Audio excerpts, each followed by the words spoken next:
পরোটার সঙ্গে চিকেন এই রেসিপিটা বানানোর জন্য আমি এখানে 500 গ্রাম চিকেন নিয়েছি। একটু তেলটা বেশি পরিমাণে লাগবে, তার জন্য আমি কড়াই একটু বেশি পরিমাণে সর্ষের তেল দিয়েছি। এখানে দুটো বড় সাইজের পেঁয়াজ কেটে নিয়েছি।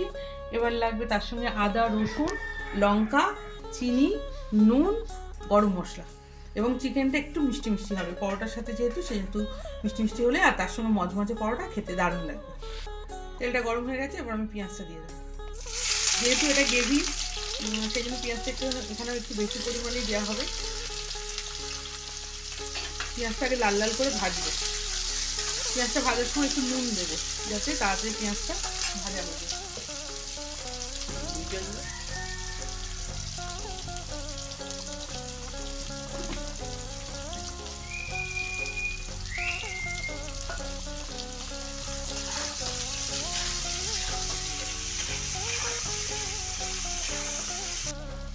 যেহেতু স্পাইসি ব্যাপার সেই জন্য 1 চামচ ভর্তি করে আদা বাটা,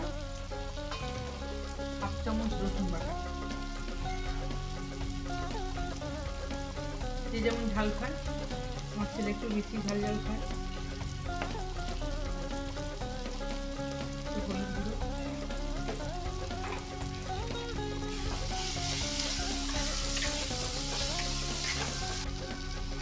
আর তেল দেবো।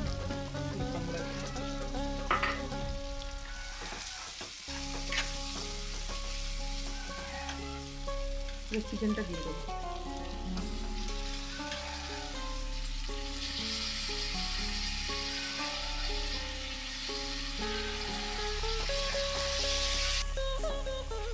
একটু কাশ্মীরি লঙ্কা গুঁড়ো দেবো, লাল লাল হবে।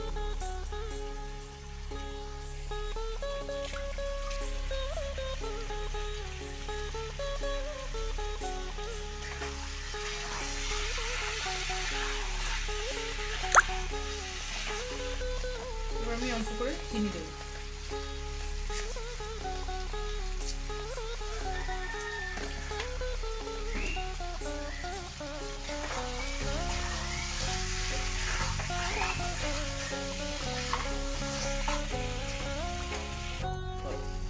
এটা আমি এখনো জল দিইনি এবং জল দেবো না ভাবছি, কারণ এটা ছোট ছোট করে কাটা।